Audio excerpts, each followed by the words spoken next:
All right. I've already kind of explained what I do and why I'm here in this field. My name is Dorinda, and I work at New Opportunities. And as of December of this last year, I became full-time with their problem gambling program. My official title is Problem Gambling Champion. So I'm a champion. So I wanted to do a presentation that kind of talks about how video games are basically designed to be addictive. And so I'm just going to be going over, there's a lot of information on this, but I think that it's going to be very informative. So what is a gaming disorder? According to the World Health Organization, they do have a classification that says that that there is a gaming disorder, and it is a pattern of persistent or recurrent gaming behavior, which may be online or offline, manifested by impaired control over gaming, increasing priority given to gaming to the extent that the gaming takes precedence over other life interests, and daily activities in continuation or escalation of gaming despite the occurrence of negative consequences. Now, one of the things that about that is that it also is very similar to how one would diagnose somebody with a substance abuse disorder. And this is specifically the gaming, and one of the things that I will make a note of is that the United States does not recognize a gaming disorder. Washington State does, but they're the only ones. There's other countries that do recognize it as an official disorder. But for us, in our diagnostic, the DSM, it is falls under kind of gambling, but there's some controversy about whether gaming is the same as gambling. So we'll get into that. So one of the things that the World Health Organization says is that although millions of people, they play games, they play video games, and they don't have a disorder. And they estimate that the number of people with a disorder is maybe only 3 to 4% of the population. Now, that's also true for gambling, and especially here in Iowa. They had said they took a study, and there was 80% of people said that they do have some sort of gambling activity, and of them it was like 3% that indicated they had a disorder. So the difference between just healthy and fun gaming is, as a hobby, is that it's a disorder. It has a negative impact on the activity that the activity is having in your life. So when it's negatively impacting someone's life. And then typically a player with a gaming disorder, which I'm going to refer to as gamer throughout this, and so if I say gamer, it's someone that does have the disorder. They will have a level of severity resulting in significant impairment in personal, family, social, educational, occupational, or other areas of functioning. And this pattern of gaming behavior is normally evident over a period of at least 12 months in order for the games to stay. Over a period of shortened if all diagnostic requirements are met and symptoms are severe. So this is all based on how the World Health Organization defines it. Everything that's in the italics is what they say is part of what gaming disorder is. Oops. I don't have my mouse, I gotta remember where I'm clicking. So, did you know gaming disorder is a compulsive mental health disorder that can cause severe damage to one's life? It's common for a gamer to spend over 10 hours a day gaming, usually well into the night, and they may suffer from sleep deprivation. Immersed in their experience, gamers are known to have poor diets, consisting mainly of energy drinks full of caffeine and sugar. Many are dehydrated and malnourished, so that it's affecting their health. In more severe cases, gamers report agoraphobia, a type of anxiety disorder in which they fear leaving the house. And others identify with hikikomori, I believe that's how it's pronounced, a term popularized in Japan as reclusive adolescents or adults who withdraw from social life. And then they also tend to be moody, irritable, depressed, physically aggressive, and refuse to go to school or work due to their gaming. So when we're talking about parents and grandparents, and if you have a child that is playing their game and you say you have to stop because we're going to have lunch or supper now, and they throw a fit because you're stopping them from playing their game, that can be an indication that maybe they're playing their game a little bit too much because it's interfering with their life with their family. Okay, how does one develop a gaming disorder? So this is where playing video games and gambling do have a lot in common. Both of them operate on the variable reinforcement schedule. So basically they operate on, everything's randomized. You don't know what's going to happen. So when you're playing your game, you may have to keep playing it for a longer period of time to get where you want to go. So it's, in order to reward and prolong play and use exciting and stimulating sound and light effects, just like if you're at the casino, you hear those bells and whistles and dings, and that goes on with the video games. They have all their sound effects that they have. And games are also no longer what they used to be. They used to be pretty much fun and kind of innocent. And as technology has evolved, so too have the games and the way in which they are designed. And then starting in 2008, mobile and social gaming, the things on our phones, began taking the world by storm. So those games that you can access on your phones are, and also the games where, like with PS4, you can play online and it's a social because you're talking with other people that are playing the game. They may be your friends, they may be just strangers that are playing the game. And with each new game release, evidence builds that games are specifically designed to exploit and manipulate the addictive nature of human psychology. So when you think about, well, actually, this is going to be loot boxes. Anyone know what a loot box is? Have any clue? You're kind of nodding your head, maybe? Okay. I'm not following on this. I have some notes that I also wrote. So loot boxes are blurring the lines between gaming and gambling. So what is a loot box? Loot boxes are virtual goods that contain items and rewards for players to enjoy. These items can be cosmetic items which improve a player's character or give a player an advantage to win.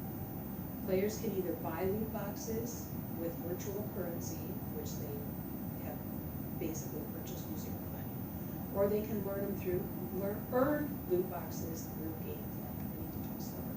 I'm sorry. This mechanism basically encourages players to play more often and for longer periods, because the more they play, the more they can get. Sometimes the items inside these loot boxes are locked and they need to be unlocked with a key, and the only way to get the key is to purchase it with real money. And items within the loot box come in different rarity levels. So the concept is that if a kid's playing a game and they have, they know that they need stronger armor, for instance. And so if they've earned a loot box, they can go in and open it up. It's random. They don't know what they're going to get. So they may get the armor they need, or they may not. Now the idea then is that, well, I didn't get it with that one, but for only $1.99 or $4.99, just a little bit, I can buy another one and I can see if that's in there. So that's kind of the gambling part of it, because the definition of gambling is putting money or something of value towards an event that it has a random outcome, that you have no idea what the outcome is going to be, in the hopes that you get something better, get more money or get something of better value. Okay, this is an example of FIFA. It talks about you can get 5 loot boxes for $4.99, you can get 11 for $9.99, and the best deal is 24 for $19.99. So you can have these loot boxes. Now, this kind of gives you an idea of how the loot boxes work. So I'm playing a racing game and I want my car to be orange. I'd actually want it to be purple, but it doesn't play for this one. I want my car to be orange, but in this hypothetical game, I can't just buy orange paint. So I have to go through a pay-to-loot system. So I buy a loot crate. So I buy just the one, and that in-game cost is $1.99. You know, I can afford $1.99. That's $2 for, you know, that's a coffee. So I buy that one, and what do I get? Oh no, I didn't buy the one. I bought the 2. Sorry, I went for $4.99. What did I get? I got purple and green. I didn't get orange. Well, darn it. Okay, well, the gold one is 3. I get 3 paints with that one. It's $9.99, so it's only $10. I'll go ahead. And now I have yellow, red, and blue. I still don't have my orange. And I don't know, but I doubt I'm gonna be able to mix my red and orange to make, or red and yellow to make orange. They probably won't let me do that. So that's kind of how it works, and that's how it gets people wanting to put more and more in. And when it's a little bit at a time, it doesn't feel like it's that much. But over a period of playing the game for quite a while, and if you're constantly doing that, you may end up with a little bit, you know, more money spent than what you really intended to spend. Okay. Are video games designed to be addictive? They are. That's just, I don't have to read through all this because they are. In the past, the game developers were happy just to, you know, have a game. You had it on a CD-ROM or whatever for the gaming system, or the cartridges or whatever they use. And you played that game, and then you anxiously waited for the next one to come out. And that's what gaming used to be, and it wasn't as big of an industry. So now that the internet is involved and they can just download it, they don't have to buy and purchase the actual physical game, then it's really easy for them to just keep playing because they can just download the next version. So games are now designed to keep you playing rather than to rely on you buying the sequel. So the gaming companies, they are enlisting PhD behavioral psychologists that use state-of-the-art research and data to make their games as addictive as possible. Video game developers use the stimulus and reward behavioral technique discovered by B.F. Skinner. Who knows who B.F. Skinner is? You know about the mouse or the rat in the cage that kept pressing a lever to get food, was trained to do that? Okay.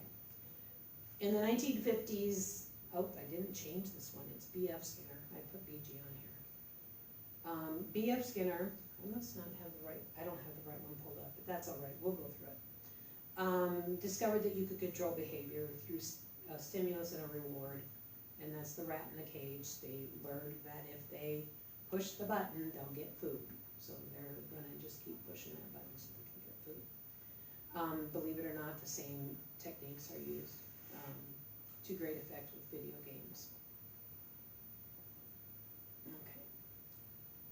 Fortnite, I'm gonna go past this because I wanna see what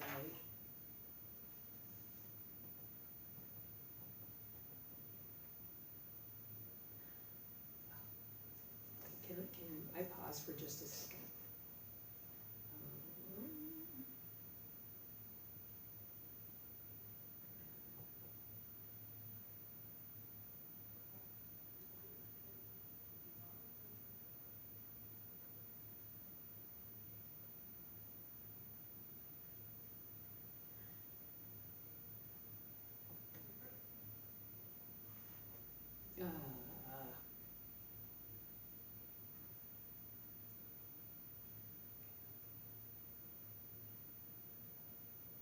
Yeah, there we go.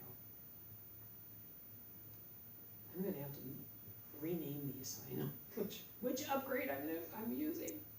Oh shoot.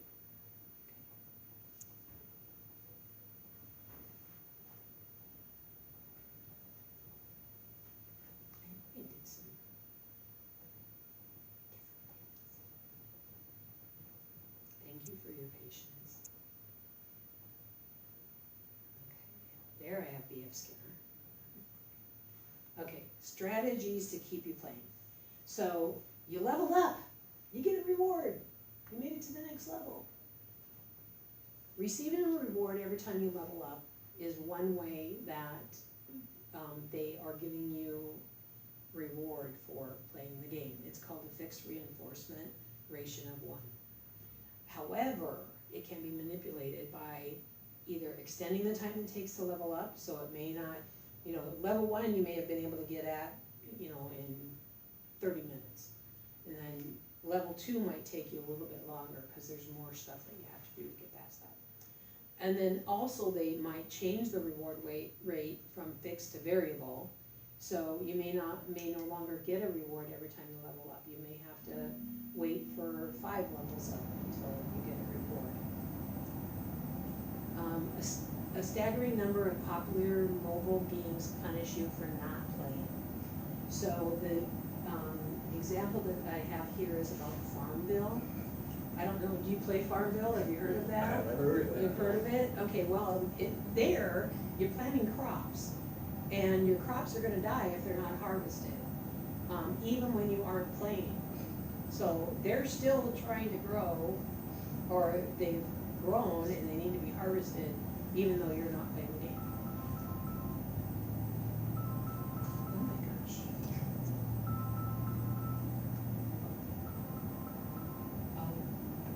Potential spam. How appropriate. I know, isn't it? Let me turn, I didn't even realize I split the speaker on it. Oh, this is just lots of fun interruptions. So with Farmville, you might plant some crops and it takes 4 hours for them to grow. So you go off and you're doing something else and you don't log in at that 4-hour mark, and the crops are gonna wither and die. And the only way to avoid this is to spend real money on what they call an unwithering tool. So if you want your crops to be harvested, and you bring them back to life with this unwithering tool. Or you have to make sure that you're logging in to the game every day, that you're playing it on a regular basis. Other common ways to keep you playing are streaks and daily rewards. And that would be like, there's a lot of the games where each day you log in, you get a certain amount of just bonus, whatever. And for each one it's a little bit higher. Like I do play mobile games, but I don't spend money on them. But I have some that you go for 7 days, and then that's the cap on how much you get. And if you miss a day, you gotta go back all the way to day 1 and start. Which, for me, it's not a big deal, but for some people, it's like, oh my God, I lost all those bonuses I could get. So that's kind of another way that they keep you to the goal. So, and how can it be problematic for children? Children play video games for various reasons, such as to escape their daily lives. Sometimes if they feel like they're just really bored or depressed, that's one of the things that they do, is they turn to games. One reason that children may get hooked on gaming is that the brain's release of the feel-good neurotransmitter dopamine makes them feel excited. And the way I explain it is that the dopamine is part of the older part of our brain, and it comes from there, and it's like, go for it. This is great, we're having fun. And then children's brains are still developing well into their 20s. What's the last part of the brain that develops? The frontal lobe, that's the stop button, or the decision making, or the, wait a minute, I think you shouldn't be spending that money on that. So, and it's the same with drug addiction. It's, you know, like you get those, so gaming and gambling, even though they are behavioral type addictions, they still have the same kinds of effects on our brains because of the chemical releases. The internet and mobile devices make it convenient for children to play their favorite internet game anytime and anywhere. They often require minimal skills and contain an element of chance, and that can keep their attention for a long time. Mobile games may contain harmless themes like candy places, like Candy Crush, or virtual pets. I can't tell you the name of the game that's a pet, but I know there's a couple. And they seem harmless at first. However, if these are triggering those emotions, those excitement with the dopamine, it's the same type of effect that gamblers have when they're playing their games. Okay, gaming-related lifestyle changes. So these are kind of the things that we need to look out for. Oh, I also want to go back. I need to be flipping my pages as I'm doing this. When we were talking about the addictive game design, if you were to Google the word whaling, like a whale, whaling, it is a term for gamers and gambling addicts who spend a good, huge amount of money on video games or casinos. And so when the people are designing their games, they're going whaling because they want to get in, they want to hook those that are going to spend lots of money. So it's kind of like, you know, going fishing, but we're not fishing, we're just a regular fish. We're fishing for a whale. Okay, so now we can go to the gaming-related lifestyle changes. So abrupt changes in the amount of money your child has, or if they're taking money from siblings or friends. Changes in their mood or irritability, higher rates of anxiety and depression. That one. And when you think about it, like I said earlier, if they are getting upset when they're told to stop playing their games so that they can do something with the family, even if it's a meal, if they're getting upset, and some can get pretty aggressive, then that's indicating that there might be some problems with a withdrawal from friends and social activities, or even antisocial behavior. Smoking, drug use, and binge drinking. Now, I mentioned anxiety and depression, then the smoking, drug use, and binge drinking, substance use disorders, mental health disorders, and gambling, gaming disorders, they can all be intertwined. A lot of people that gamble and have problems with it are doing it because they use it as an escape. And that's kind of the same thing with people that get addicted to drugs. They rely on it for a coping skill or an escape. So they can be really intertwined. Tiredness and change in sleep patterns. This is mostly due to probably playing way longer into the night than what they tell. Oh yeah, Mom, I was off my game and in bed by 10. Really, it was maybe midnight, 1 o'clock, and they have to get up for school the next day. Dropping grades in school, or even school truancy, skipping school to go play video games with a friend. Denying that there's a problem and secrecy about their game. So, Mom, it's just a game. At least I'm not out there doing drugs or drinking alcohol. I'm here at home, you know where I'm at, I'm just playing a game. So, it's not a problem. And then, like I said, being secret about maybe how much time they really do spend, or even what type of games they're playing. Preoccupation with the video games, loss of friendships with non-gaming friends. So like if they have friends that they've always gone outside and played with in the summertime, you know, we go to the pool, we do this, and they stop, they're not doing that anymore, that could be concerning. Okay, tips to prevent gaming disorder in children. So these are some things that people can do, parents, grandparents, babysitters, guardians, whatever. One is to set limits on the gaming time. So like any other activity, it's important to have limits on how much you do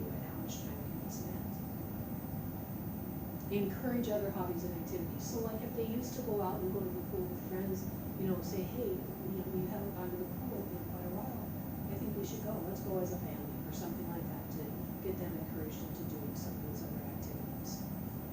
Monitor the game content, that's really important, because there are some games that say that they are okay for younger kids, but they have, like, they have things in it that are gambling. Basically, you can go into some of these video games, and there's a casino within the game, and so they can go into a casino and play like they're betting, you know, and more than likely they're getting more points for their game. Be involved in your child's gaming activities. Play video games with them, watch them play, and talk to them about their actions. That's where I would, you know, I would say if you have a child that's constantly playing on his games, maybe instead of saying, hey, it's time to get off, maybe you go in and sit with them and say, hey, will you tell me what this game is about? Can you show me? What are you doing? What is your goal? What are you trying to get? You know, those types of things, because then it opens up that conversation.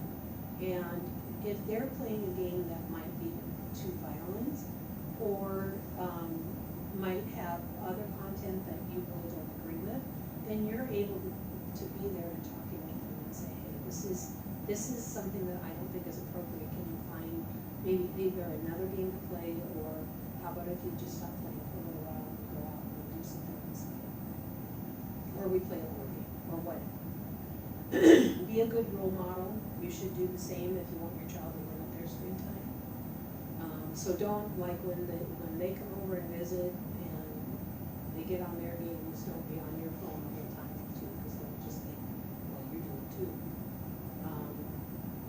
And then talk to your child about gaming disorder, it's dangerous. So it's really important that our young people, our adolescents, our children even younger than that, understand that this is kind of like a training ground for further gaming. The earlier they start playing these games that are very similar to gambling, the more likely they are to develop a gambling disorder later on. And then these are my additional resources. GameQuitters.com, that's the source of the majority of what I put on here. And they're a website that talks about, it's basically people that have played too much games and they quit, you know, and so it's their stories and it's their way of saying, this is what you can do, this is how we can help you. So parents can go on there, professionals can go on, and even the gamers themselves can go on and see what they are talking about. Your Life Iowa, that's where I get a lot of my gambling information. Your Life Iowa is a resource that's available for everybody in Iowa, and they can answer questions not only about gambling, but substance abuse, mental health, suicide prevention. Pretty much they run the gamut, and they will get you where you need to go.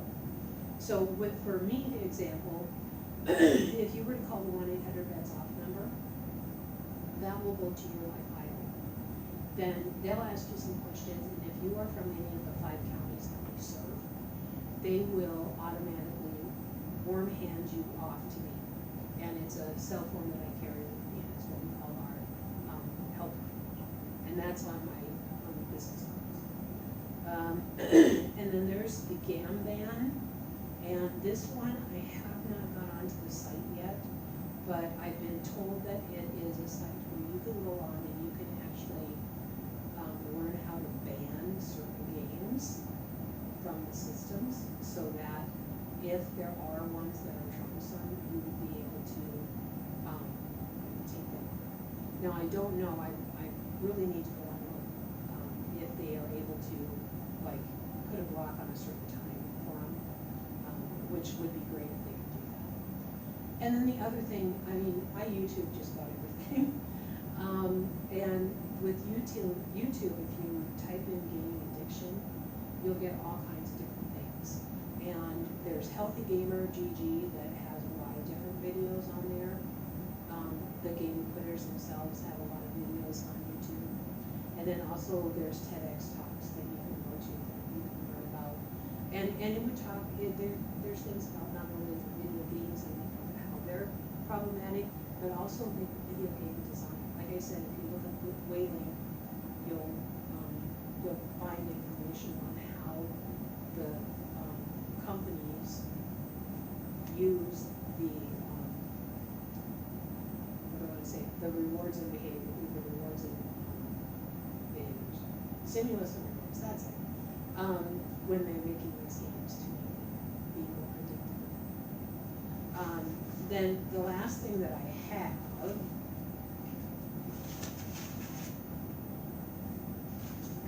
thank you.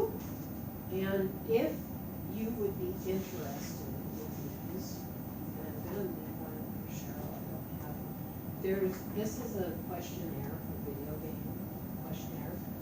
I think there's two there. And, the thing about this is a good way to maybe approach one of your, like you have a kid that plays too much. This is one of the ways to approach them and just asking them some of these questions. So they would answer either yes, no, or sometimes. And for example, number 3, have you tried to play video games less often or for shorter periods of time that are unsuccessful? So maybe they've realized that they play too much and they kind of try to cut down, but they're not able to do it. All of these questions relate to what we would ask in an assessment for an addiction, for the gambling disorder. Now, if they answer yes or sometimes to 7 or more of the questions, then it's a problem. Then I would call it a disorder. If it's only maybe 3 to 6 or 3 to 5, then it's like, well, maybe there's some concern and maybe she should still talk to somebody. If it's only 1 or 2, then it's just maybe a talking point to go over with them. But this is just something that helps people understand what happens to somebody when they become, and I keep using the term addiction, but I'm not really supposed to, but it just is the word everyone understands. So when it comes to an addiction, these are some of the things that are important to know so that you can maybe help with a young person and get them interested in something else, which is really difficult because all of the internet, all the games and all this stuff is just that social, the Snapchat, the TikTok, all of that stuff is so popular that it's hard to tell it, like, hey, when I was growing up, we didn't have all these games, we played outside. You didn't check on the phone to find out where somebody was, you looked for their bicycle, wherever it was, that's where they were. I mean, you can tell that to kids now, but they'll be like, oh, you're so old, Yeah. or whatever. So, anyway, that's pretty much my spiel. Do you have any questions? So do you do presentations like to middle schools, high schools? I did do, I'm gonna move away. I did do,